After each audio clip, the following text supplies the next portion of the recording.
if you stayed up last night, maybe you went to bed after the second period and thought 3-0. All right. Surely they can't blow this one. They kind of did, but if you had stayed up into the third period at all, then you would have seen what was the McDavid goal in the third period? 20 seconds in? 10 seconds in, actually. 10 seconds in. Yeah. Then it's, okay, wait. Let me stay up a little longer. Make sure they got, wait, a minute and a half later. It's 3-2 now. Yep. And now you're probably watching all the way to the end. That's exactly what happened to me. I was like, all right, 3-0, great. I'm gonna go get in bed and watch the rest on my phone. Hopeful, thinking they'll get 10 minutes in, I'll pass out, and they'll win 3-1 maybe. And immediately I got up to my room, laid down, and McDavid had already scored. I was like, oh, yep, okay, well, here we are. And off they went. So it was certainly an exciting game. Unfortunately, it was an exciting game. If they had closed it just, nice, boring third period and won by a lot. If you're wondering, by the way, they did win the hockey game. They did.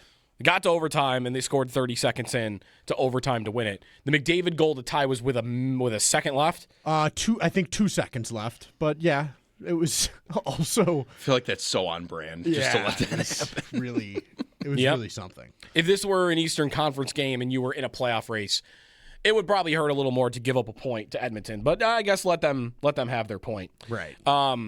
Colton Ellis gets injured in this game. Yeah. Concussion spotter. Yeah, that was a blow. We have spent so much time on their goalie situation this year. Ellis has been playing really well. Yeah. And now maybe their 3 goalie problem is taken care of, although I don't know. Concussion could mean anything. It really kind of just depends on if there's anything neck or shoulder, anything else in with that concussion. But I would think he's out a week or two here, and they're going to get a look at just having 2 and having a spot on the roster for a player they want. And I think that I would not be surprised if this spells the end of their 3 goalie issue more permanently than just for the injury. I think that they'll get a taste of this.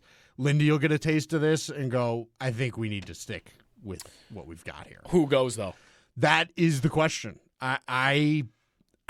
It's really hard. It's always to pick been a guy. We've really never been able to land on the exact right answer. No, for that.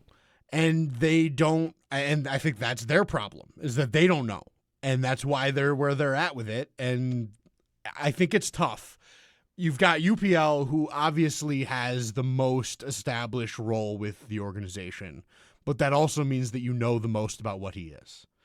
And I think that most fans and everybody that watches the games enough, I think, is all in pretty much the same spot where they don't think he's going to be a number 1 guy for them.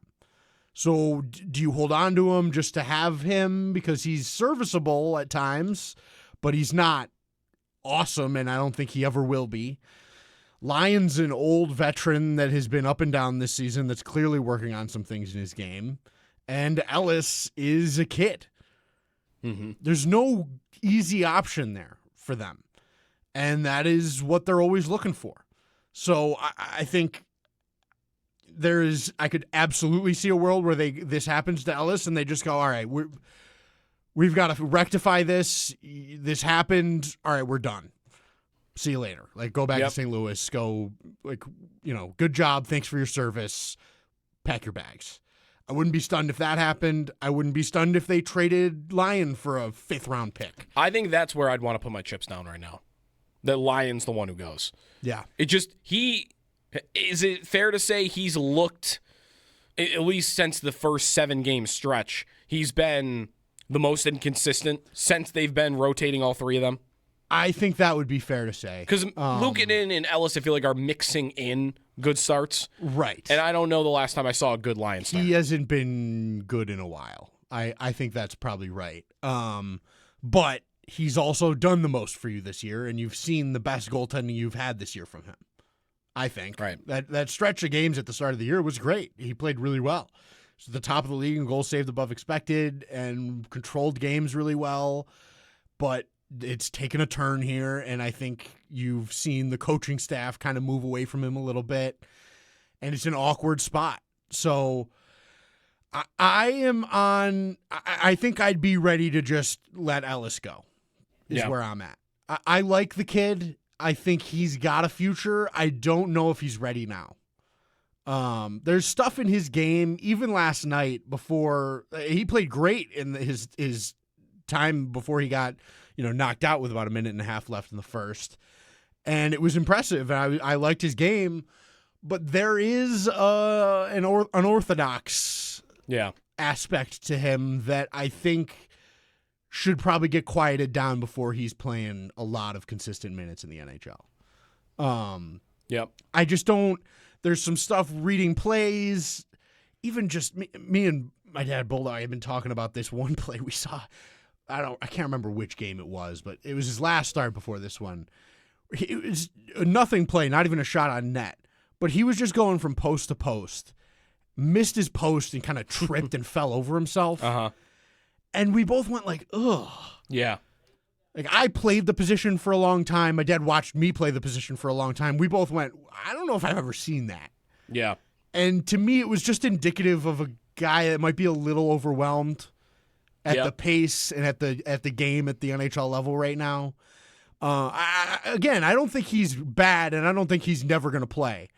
But I don't think he's a guy you need to keep sort of jimmying into your crease. Right. And you've got another guy that is that in Levi that you've invested a lot more in that you probably want to stop blocking at some point. And if you hold on to Ellis, you're holding on to him until the end of the year and then getting rid of him. Right. I don't know. If he hangs around, what's next year? Is he back? Is he back? And it's a good question. A 3-goalie thing again with Ellis, Luukkonen, and Levi then? I don't think anybody wants to see that. Right. So I think you've got to make a decision on one of Levi or Ellis about next year, because I don't think you can have both. And I don't think you keep Levi in Rochester next year, because he will not like that. And Ellis probably shouldn't be in the AHL either. And you've clearly given him a lot of runway here. So I think you're in an awkward spot. That's just the reality of it. And you've got to make a hard decision, which is not something they do. And part of the 3 goalies is why, last night, Josh Norris out. Didn't play in the game. Now, that's just an illness. You might have been panicking, like, shoulder injury again. Illness and soreness was the report. Soreness, too. Lindy did say not related to what he had been dealing with earlier, but maybe. So, either way, injury is injury with him because he hasn't been able to stay in the lineup. Right. But maybe that sounds like a short-term thing. You didn't have Noah Ostlund ready to just plug into the lineup at center because you have your 3 goalie issues. But they won the game. They got there. They got their goals. They've been scoring on the power play a lot lately. We roll along and hope that they can continue to get a couple of wins to make the season interesting. 1 win last night's not going to do that. They're still going to need to go on a run just to make people think they've got a shot at it. They have to win in Vancouver tomorrow night to even. Who's a bad team? Vancouver's very bad. If they come back off this road trip with this being their only win, they're buried. It's over.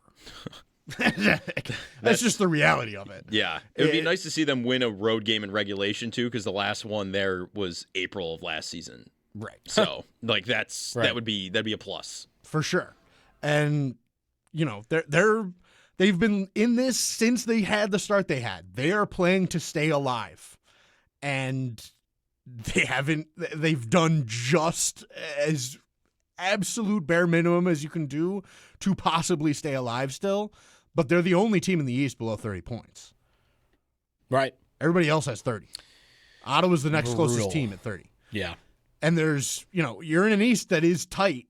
The West has 6 teams under 30. So it's a very different thing here. It's much more compact conference, and you're at the very end of it. Exactly. So and with that, so many teams to climb over is still the biggest issue, and I don't think look like a team that is capable of being like a 100-point team the rest of the way, which is what it would take. Right.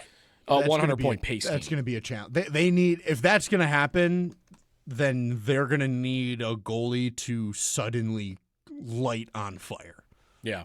and to trust him and let him do it, which they haven't really, like, they've given Luukkonen some runway here for a significant chunk, but Yep. I don't know that he's going to catch fire. I mean, we've seen it. That's what earned him his contract, but we'll see.